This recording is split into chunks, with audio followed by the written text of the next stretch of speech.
The following program is sponsored in part by Media Design Imaging, Creative House Studios, Coco Bakery, Margaret Wong and Associates, Asia Services in Action, Neighborhood Connections, The Smile Dental, and Stream of Music, LLC.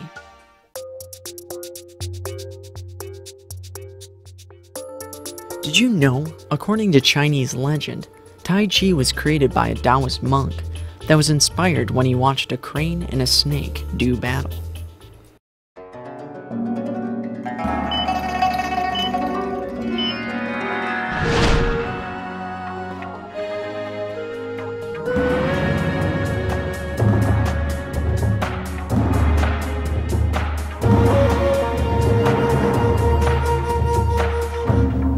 Hello, I'm Huili Shi, Vice President of Education and Culture for OCA Greater Cleveland Chapter. OCA is a national nonprofit, nonpartisan civil rights and educational organization headquartered in Washington, D.C., with over 84 chapters and affiliates within the United States. We are dedicated to promoting cultural heritage, active participation in civic and community affairs, securing justice and equal treatment and equal opportunity for all Americans of Asian Pacific Island descent. OCA Image TV is Cleveland's outreach initiative to promote cultural diversity, reaching over 928,000 households in Northeast Ohio. For today's episode, let me introduce our hosts, Vi Huan and Melissa Sun. I'll let them take over from here. Thank you very much. Welcome to another great episode of OCA Image TV. This episode is all about Asian Pacific Americans' healthcare and concerns. Today, many Asian Americans still choose traditional Asian medical treatments when they're ill. They believe it's more effective in treating flu, allergies, and other chronic ailments. It's often less expensive as well. Asian medicine is based upon careful study of the earth, the body, and the cosmos. In China, traditional medicine has been around for 1,000 years. Treatment includes herbal medicines and acupuncture. Movement programs such as Tai Chi, Qigong, and yoga are also popular. The traditional Japanese medicine, called Kampo, is based on herbs. In the United States, most herbal medicines are available over the counter, while the Japanese consider them drugs. They're sold in pharmacies, and the government regulates their growth and manufacture. Ayurveda is a traditional medicine of India. In Sanskrit, it literally means life science. It stresses balance through herbs, massage, surgery, and yoga. Eastern medicine is gaining popularity in the West every day. The Cleveland Clinic now offers alternative therapies such as acupuncture for pain, meditation, guided imagery, and other relaxation therapies. In a moment, we'll talk to some medical professionals who explain these therapies in more detail.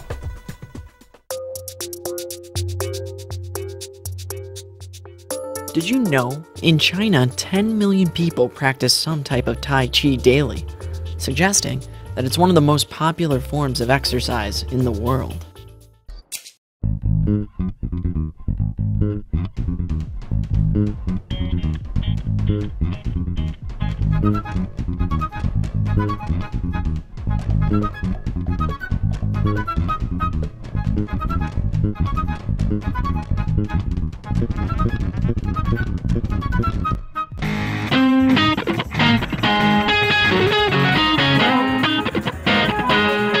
Creative House Studios.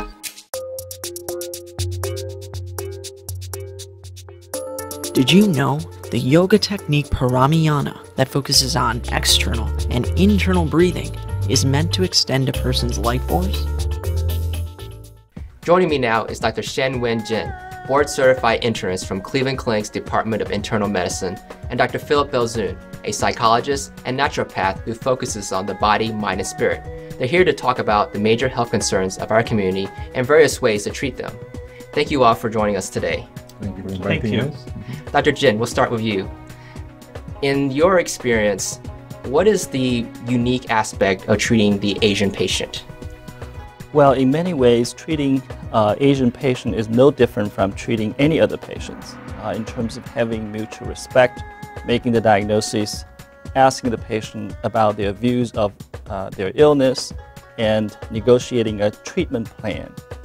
However, the Asian patients that I have encountered over the years at the Cleveland Clinic in my practice is a group of individuals with multi-ethnic, multicultural background. And their cultural background do influence their health beliefs and practices in their daily lives. Let me give you an example. Coin rubbing is a very commonly used healing technique in East Asian population.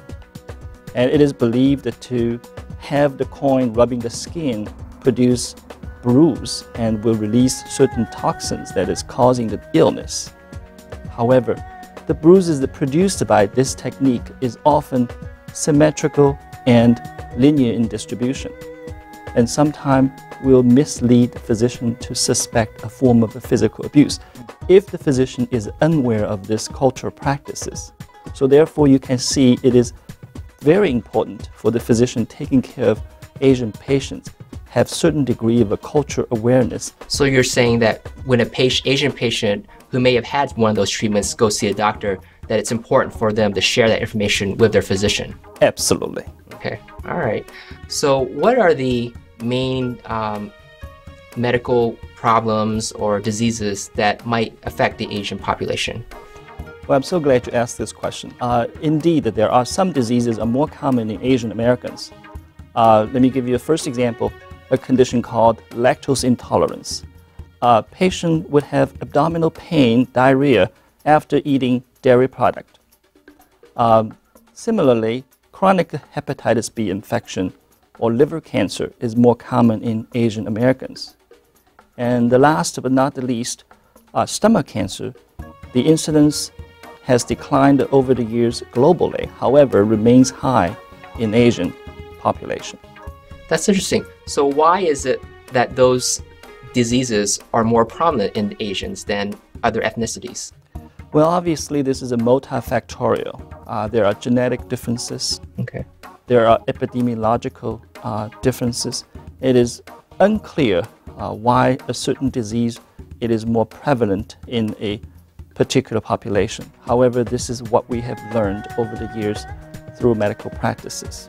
And we know that, Asian is a very big word. It could be Chinese, Japanese, Indian. Is it more prominent in all Asians, or is it just certain groups? Well, for example, stomach cancer is more prevalent in Chinese, Japanese, Korean Americans. What would you recommend to the Asian patients now that they know this information? In Asian patients, there are some conditions or issues that is specific for the Asian population.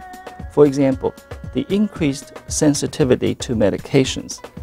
One of the commonly used blood pressure medicine called a beta blocker. Oftentimes, Asian patients require much less dosage than the Caucasian counterpart due to the fact that their increased sensitivity, more likely having unwanted side effects. And one more thing I think it's worth mentioning is increased vulnerability to the mental illness, such as major depression. And the negative cultural beliefs about the mental illness often prevent the patients from seeking medical care. Additionally, the lack of understanding of the confidentiality may even prevent the patient from revealing important family history, clinical information to their physician, which is critical in their care. That's interesting. And coming back to your question about what do we do about it, foremost important thing I would recommend any Asian patient will establish a trusting relationship with a physician of their choice so that you can have a full confidence in your doctor, and followed the recommendation from the United States Preventive Task Force to have annual physical exam, immunization, and age-appropriate cancer screening such as mammography, pap smear, colonoscopy, etc. And lastly, make sure that you let your doctor know if any alternative homeopathic remedy that you're using, you let your doctor know and discuss about it. Okay. hopefully those suggestions are helpful to our viewers. I certainly hope so, yeah. So what are some of your views on alternative medicines, on common ailments? Well, I'm certainly not an expert in this area. My personal view on alternative medicine is that I think this is an emerging, exciting field. There are a lot of emerging evidence supporting the use of acupuncture, for example, in treating chronic nausea, vomiting, especially related to pregnancy and chemotherapy treatment for cancer patients. And NIH has concluded, in the hands of experienced practitioner, this is very effective to treat these conditions, as well as controlling certain types of pains. You know, I know somebody who had really bad back pain, and this person was talking to me about acupuncture. He went to Asia and said, I get it, I go there once a year, get it done to my back, and I can walk. Well, as Vi mentioned before, this is increasingly gaining popularity in the Western medicine in the United States. Dr. Belzoon, since you're an expert on holistic medicine, can you tell us a little more about some of these alternative therapies? Right. Thank you for asking the question. One thing about beautiful Asia, I come from the Philippines and my great-grandfather was Chinese, is we like to tell stories. We tell stories and we laugh. And that's, I think, Dr. Jen was saying about the rapport is very important with the patient. Trust building is important. And so as a psychologist, my training as a psychologist, I usually bring the whole family in, not only one person, the patient, so that I see the dynamics. And then we tell stories. And the story that I like to tell would be, if you put a frog in a boiling water, the frog jumps out of the boiling water. There's an immediate reaction.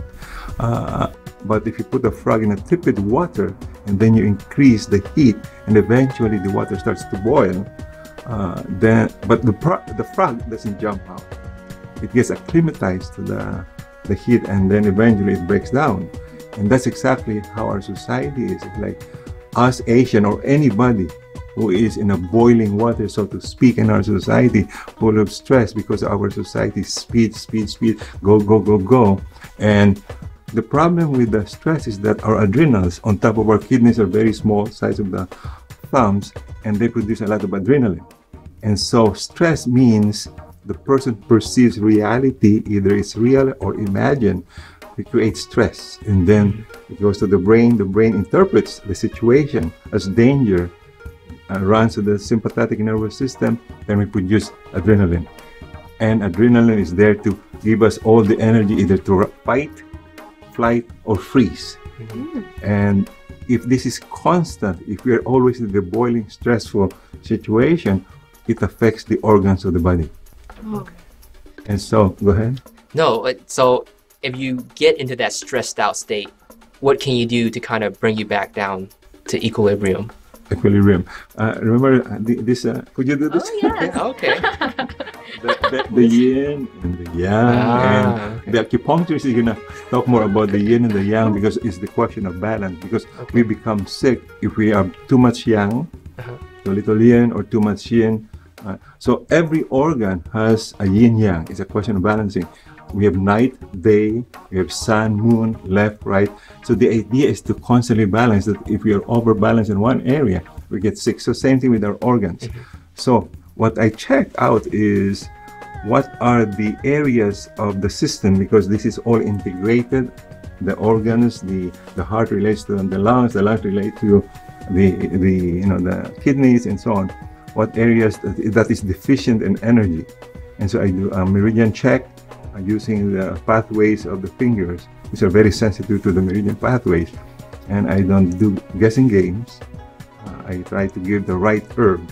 And that's why one of my objections, and Dr. Jen agrees with me, that you cannot just take any herb or any medicine unless you are assessed well. Sure.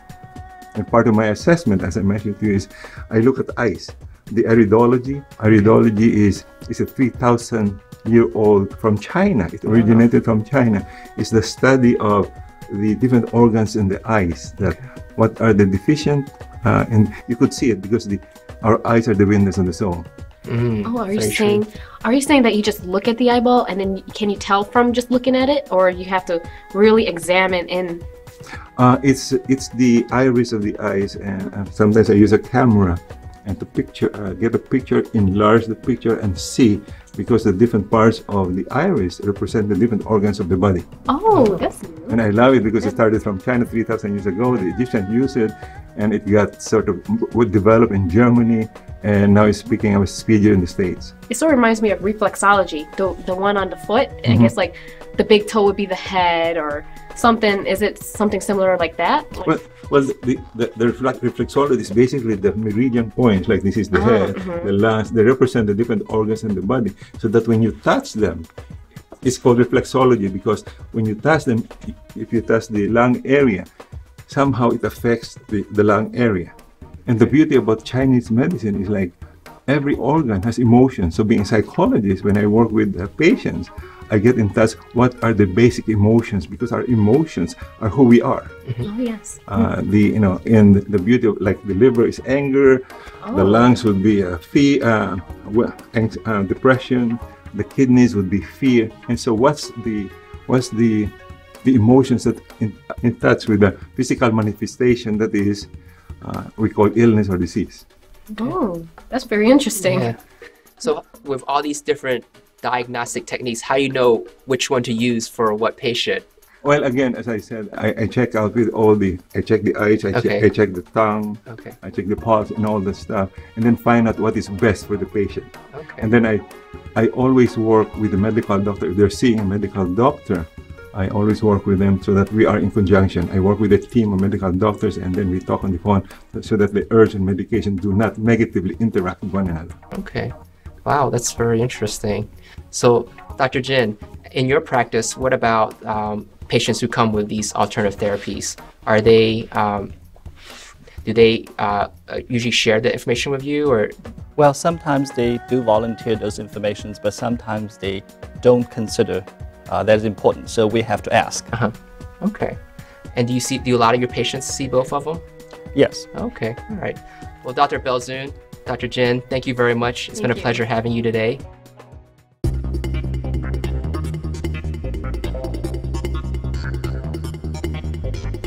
This is Ken Lee, National President, and I just want to make a push out there to tell everybody to join OCA. And just hearing joining OCA is probably not enough.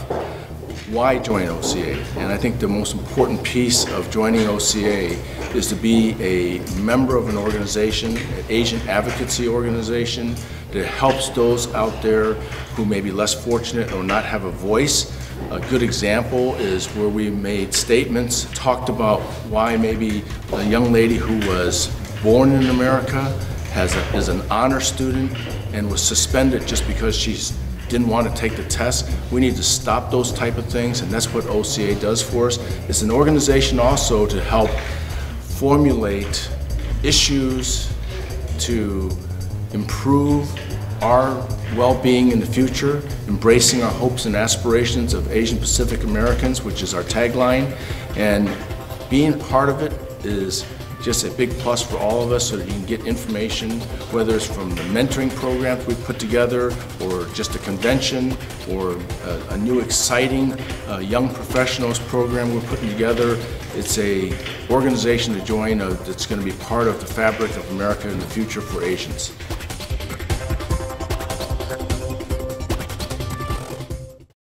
Welcome back to OCA Image TV's episode on health and wellness. We're here with Dr. Philip Belzoon to demonstrate Tai Chi.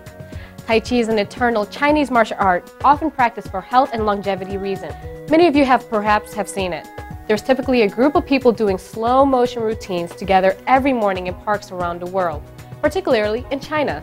Most modern styles of Tai Chi trace their development to at least one of the 5 traditional schools: Chen, Yang, Wu Hao, Wu, and Sun. The origins and creation of Tai Chi are a subject of much argument and speculation. However, the oldest documented tradition is that of the Chen family from the 1820s. So how can Tai Chi benefit us? Thank you for asking, Melissa. Thank you for inviting me. The secret of Tai Chi is not the movement. The secret of Tai Chi is 1 or 2 inches below the navel. It's what we call dantian in Chinese, and that's where the power is. So in martial arts, if you notice, they get the power not from the muscles, but from the dantian. So Tai Chi is a moving meditation, it's not the hands, it's the dantian moving the body. And so the misconception, if you don't know Tai Chi, is that you're moving your hands. You could do that as a dance, but in Tai Chi, the power moves the hand, the legs, and the movement are based on animals, like the crane, etc. The Shaolin priest that started the moving meditation, they call it martial arts, as you said, it was more of to protect themselves from the invaders invading their temples. But the idea is that they wanted to put the yin in the yang. Yang is the martial arts, yin is the slow moving. The relaxation. The meditation, getting in touch with your inner power. Because in our world today, because of the stress, the idea is to get centered. And the way to get centered is to bend your knees. Oh yes, I need to do this. Bend your knees and then move from your pelvic, from your dantian. Okay, so the one that I taught you earlier. Let's do the simple one. Yes, simple. And the idea is that to gather the energy, yes, is to center oneself, bend your knees, shoulder width, inhale into your dantian. Once we harness the power of the dantian, you can heal people by touch. That's why acupuncture is a way of healing people. Touch, reflexology is like you gather your energy from the dantian. And so it's not only the moving, but it's also a healing power. Oh yes. So let's try centering. Okay, let's move, inhale, and it goes with the breathing. Exhale. So you have to inhale very slowly and exhale very heavily. It synchronizes with the movement because we are an integrated system. It's a way of centering from the top, they call it the chakras in China, in India, all the way to the dantian. And if you notice, you begin to become calmer as you do this. This is Qigong. Qigong is harnessing the energy in the different parts of our body. The heart center. It's not the hands moving, it's the pelvic moving, it's the dantian moving. That's where the energy is. It makes you want to dance. Well, that's the offshoot or the side effects of doing Tai Chi. It's like you feel like moving and dancing, but the movement comes from the center. Oh, another movement would be from here. You're grounding yourself. Because as we talked earlier, reflexology or the end of the meridians are very much grounded into our feet. It's no accident that we call the bottom of our feet soles, S-O-L-E-S or S-O-U-L. That's the soul in touch with Mother Earth. Because before all this ecology happened, the Chinese was very close to nature. And so Tai Chi is a form of getting close to nature. Yes, that's why they're like named after animals and exactly herbal medicines. And so let's do centering this way. So I see that it's like non-strenuous and very slow. It's like stretching. But do you have to stretch before doing these movements? That helps. That helps because you need to be limber. Because the more you can exercise and let the energy flow from the feet all the way, all the pathways of the meridians. Okay, so you do it this way. So what is this called? This is this a called movement circling. Circling the globe. And circling. And so the idea is to eventually go this way, connecting the heavens and the earth. And then you gather energy. Exactly, you connect. You gather energy into your center. And this is the way we end, is to focus your energy, feeling grounded in your dantian, and relax. Well, I feel very relaxed now. Thank you so much, Dr. Philip Benzun. Oh, thank you.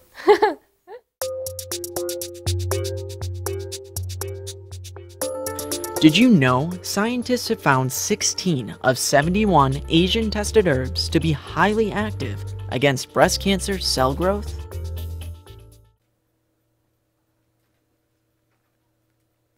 Earlier, we touched on the topic of acupuncture. It's an ancient Chinese medical technique using tiny needles placed in strategic places on the patient's body to treat a variety of conditions, from infertility to chronic pain. In the United States, acupuncture training programs take 3 to 4 years to complete. There's also a national certification test students must pass. Joining us now is Cleveland-based acupuncturist Dr. Wen-Ning Zhao. Dr. Zhao is a board-certified acupuncturist in the state of Ohio and a nationally certified diplomate in acupuncture. He graduated from medical school in China and earned his doctorate in chiropractic in the United States. Dr. Zhao is skilled in auricular acupuncture, Korean hand acupuncture, and traditional Chinese acupuncture.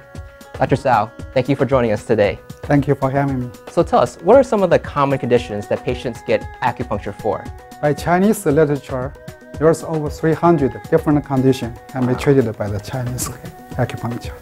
Basic theory of Chinese acupuncture is open up a flow of energy in the body, make all the channel of energy open, harmonize all the conditions so the body performs function better.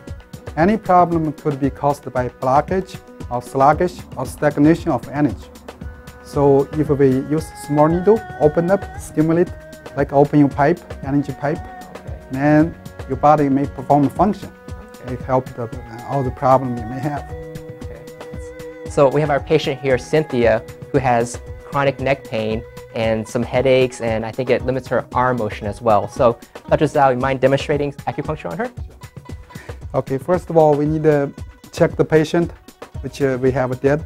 Then use alcohol clean the skin. Right now I put the needle, follow the meridian. You know, she may have some sluggish or blockage, and open up. So needle is very small, almost like a hair. Normally don't cause too much pain. I'll put the one here. Feel anything?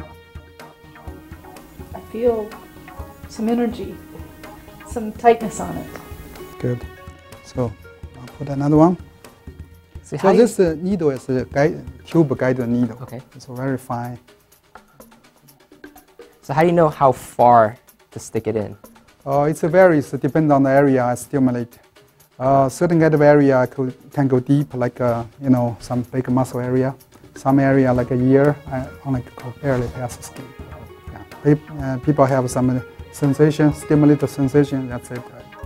I just go that far.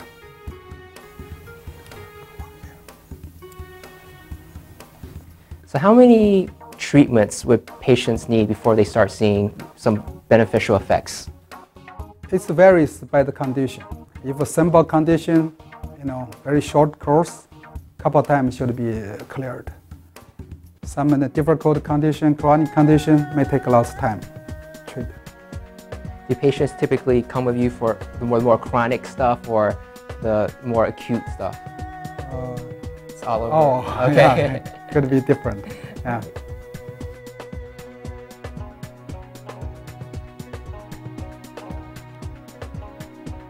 You're putting needles like all over the place. Like how do you know where to put the needles? It's based on the meridians, where this problem comes from, which meridian. I choose to follow the meridian, follow the local point. So Cynthia, still feeling it? You feel anything now? It doesn't, you can't tell there's needles there. Wow. And are there side effects from acupuncture? Basically, I don't see too much side effect. Occasionally, if certain kind of people are too nervous, maybe feel a little bit, pain or something, discomfort. Occasionally, if we stimulate a certain kind of area, they have a small vein, say cup of blood, couple drop of blood come out. All right. Yeah. Well, thank you very much, Dr. Zhao, for showing us this acupuncture demonstration. We're very fortunate to live in a community that offers such a wide range of medical providers and services. We hope you've learned some new facts that will help you in making your healthcare decisions. We hope you have enjoyed our programming. Please continue to support our effort. This is our community, and this is your voice. The show will also be available online at ocagc.org and iTunes for free downloads. I'm Melissa Suin. And I'm Vi Huan. See you next time.